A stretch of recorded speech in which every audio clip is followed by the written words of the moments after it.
Hello and welcome to a quick look at some of the enhancements to lighting in Arma 3. Of course, lighting itself is quite a general topic, so what we'll do is pick out a few elements and identify some of our favourite improvements, kicking things off with the day-night cycle.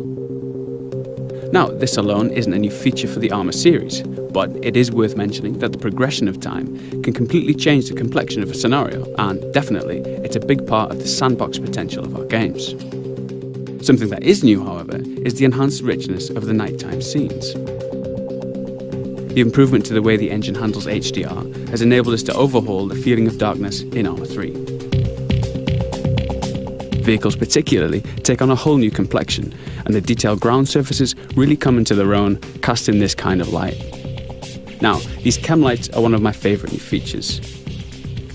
They offer a splash of colour to the night, illuminating and tinting the objects around them, as you can see on the barrel of this weapon as I move around using the new tactical pace, alluded to in an animations feature a few weeks back. So, if we take a look at the same scene, but now from a little further away, we can really begin to see the differences that the number of lights in a scene can make. The flashing lights there are from a chopper, and the sweeping beam is its searchlight.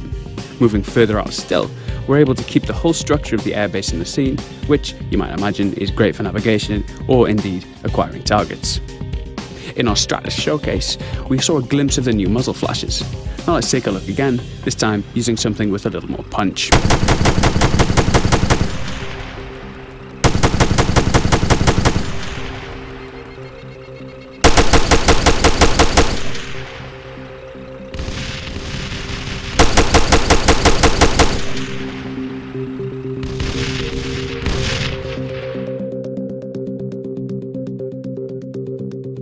So, moving on. Yes, for those paying attention, we're not underwater quite yet, but what you're seeing here is a peek at some of the content we've prepared for the presentations at this year's E3. If we hop across to our elite Tier 1 operator, we'll jump into our diving showcase. This section demonstrates a number of new features, but of course here we're most interested in the lighting. Looking past the fish and through the surface, we can see the clouds and the underwater shading effects on the surface of rocks, seabed, etc. Things like these subtle particle effects zipping past and the seafloor clutter also really add to the overall impression of being underwater.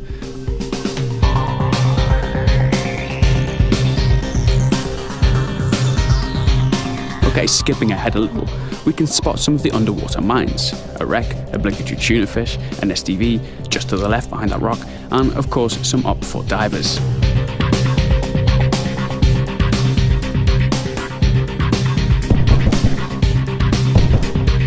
So that just about wraps up what we've got time to show for you now. As always, thanks for joining us, and if you'd like to see us at E3, we'll have much more information about that posted next week. Bye for now.